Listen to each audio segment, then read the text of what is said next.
et que ce n'est pas lui, que c'est Dieu le Très-Haut.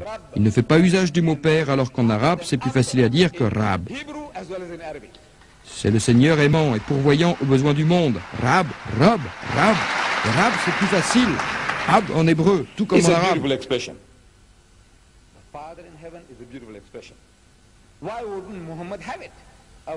C'est une très belle expression. Notre Père qui est aux cieux, c'est une très belle expression.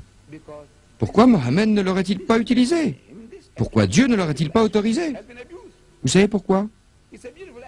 Parce que ce mot, ce nom, cet attribut, ce beau qualificatif, on en a abusé. C'est un très beau qualificatif, mais les mots ont tendance à changer de sens. De bons mots, des mots innocents, comme le mot camarade. Vous voyez ce mot camarade? C'est comme sahab, mon ami, mon compagnon, compagne, ami, en français, une personne que vous rencontrez souvent, avec qui vous mangez, c'est le compagnon. Compagnon de table, avec qui nous partageons le pain en toute fraternité. Beau mot, compagnon. Camarade, c'est beau. Et vous savez, aux États-Unis, si vous vous adressez à moi en m'appelant camarade Didat, la CIA et le FBI vont enquêter sur moi, m'arrêter et me fouiller, pour savoir quelle est ma philosophie, ce que je prêche. Vous le savez bien. J'espère que vous n'allez pas faire la même chose avec moi. Pourtant, c'est le mot. Le mot est beau. Regardez dans un dictionnaire, la signification dans un dictionnaire est innocente, bonne. Mais cela a d'autres associations d'idées dans l'esprit des gens. Camarade est associé au communisme, à l'Union soviétique. Et il y a d'autres mots comme gay, G-A-I, gay. C'est un bon mot. Quand j'étais jeune et que j'allais à l'école, on m'enseignait la poésie anglaise. Je m'en souviens encore. J'ai 70 ans et 4 jours et je m'en souviens encore. Les dames et les doux seigneurs gais sur la montagne toute la journée. Les dames et les doux seigneurs gais sur la montagne toute la journée. Beau mot, vous savez.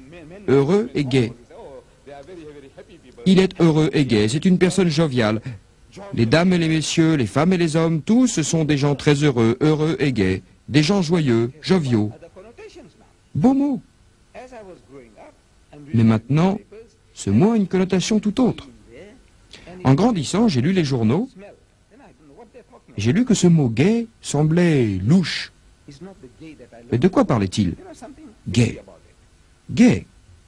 Ce n'est pas le gay que j'ai appris à l'école. Il y a quelque chose de louche. Pendant longtemps, je n'ai pas compris. Il y avait quelque chose de louche. Vous savez, chaque fois que je lisais le mot « gay » dans les journaux, je ne comprenais pas. Un si beau mot, qu'est-ce qu'il y a? De quoi parle-t-il? C'est louche. Pourquoi? Parce que j'utilisais ce mot « gay ». Aujourd'hui, si vous dites que le président de l'Assemblée est heureux et gai, vous savez ce que ça veut dire. You see, innocent word. Vous voyez, des mots innocents, de beaux mots, ont une toute autre connotation. Dieu dit dans le Coran,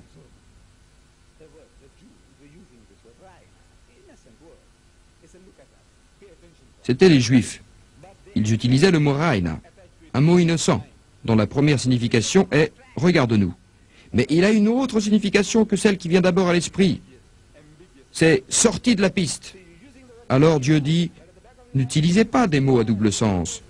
Vous savez utiliser le mot « raïna », alors que derrière la tête, vous essayez de dire quelque chose d'autre.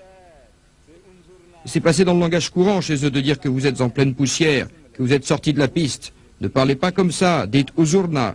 N'utilisez pas des mots comme ça, des mots similaires qui changent de sens. Le Père qui est aux cieux, beau mot, mais il a une autre connotation. Dans la chrétienté, ils nous disent que Jésus est le seul Fils engendré, non pas créé. C'est dans leur catéchisme. Les catholiques romains, les anglicans, les presbytériens, les luthériens, les méthodistes, tous dans leur catéchisme. Les principes religieux qu'ils diffusent dans la rue ou qu'ils enseignent à leurs enfants dans leurs églises, ils disent que Jésus est le seul Fils engendré, non pas créé. Ne vous méprenez pas, ce n'est pas comme Adam. Adam, paix sur lui, a été créé par Dieu. L'âne et le bœuf ont été créés par Dieu. Ils disent que Dieu est le Créateur. C'est lui qui nourrit et pourvoit aux besoins. Le Rabb Alamin. Mais Jésus n'est pas comme ça. Il a été engendré, non pas créé. Et s'il y a un sens à ça, c'est quoi? Ils attribuent à Allah le Très-Haut une nature humaine, les lois et le fonctionnement du sexe. Et Allah réagit très fort dans la sourate Maryam. Et ils disent qu'Ar-Rahman, Dieu le tout miséricordieux, a engendré un fils. Dieu dit quelle abominable association ils commettent. C'est la pire des injures que vous puissiez trouver. La pire des injures. Vous voulez l'injurier? C'est la pire des choses que vous puissiez dire, qu'Allah a eu un fils. Vous lui attribuez une nature humaine, les lois et le fonctionnement du sexe. Le ciel en a presque craqué, et la terre va presque se fendre, et les montagnes s'effondrer.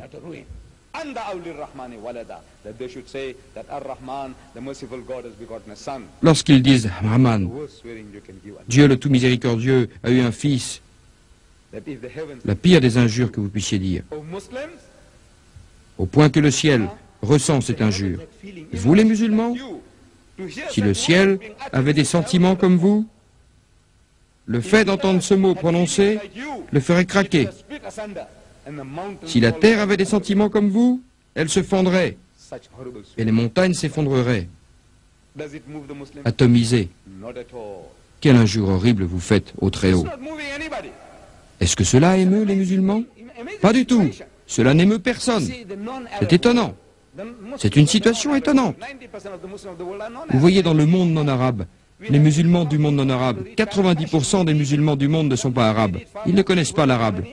On nous a appris le Coran par la lecture, nous le lisons. Parfois, nous le lisons d'une façon bien plus belle que beaucoup d'arabes. Certains sont hafiz. Ils le connaissent en entier, par cœur. Mais nous n'en comprenons pas un mot. Nous lisons bien ces mots, mais nous ne savons pas ce qu'ils veulent dire. Mais le monde arabe, vous êtes plus de 100 millions, comprend ce qu'il dit, ce qu'il lit, de quoi il parle. Et ça n'émeut personne.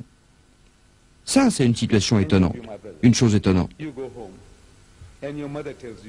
Si n'importe qui d'entre vous, vous rentrez chez vous, et votre mère vous dit, le type d'à côté m'a insulté, comme ceci. Je ne dirai pas les mots, vous savez quoi. Le type là a insulté votre mère. Ou votre femme vous dit, tu sais, le type d'à côté, il m'a traité de tous les noms. Je vous le demande, pouvez-vous encore manger?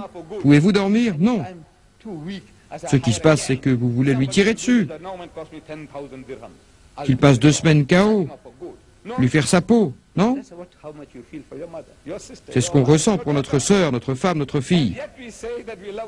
Et nous disons que nous aimons Dieu plus que tout cela.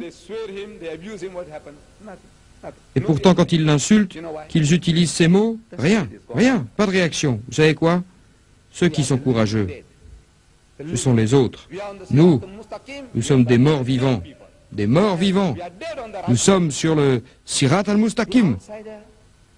Mais nous sommes des gens morts, nous sommes des morts sur la bonne voie. Les autres, les ennemis, ils sont sur la mauvaise voie, mais ils sont vivants. Ils sont vivants sur la mauvaise voie, et nous sommes morts sur la bonne voie. So Allah reacts. Allah reacts. Alors Allah réagit. Allah réagit. La pire des injures que vous puissiez dire, c'est cela. Nous, que faudrait-il que nous fassions? Je réponds à cela, leur parler, le leur dire. Je ne dis pas de les injurier, de leur tirer dessus, de les tuer, de leur envoyer la troupe. Non, non, non, non, non. Allah dit, emploie-toi par la sagesse, par l'exhortation douce à appeler les hommes vers le Seigneur. Discute avec eux sur un ton modéré.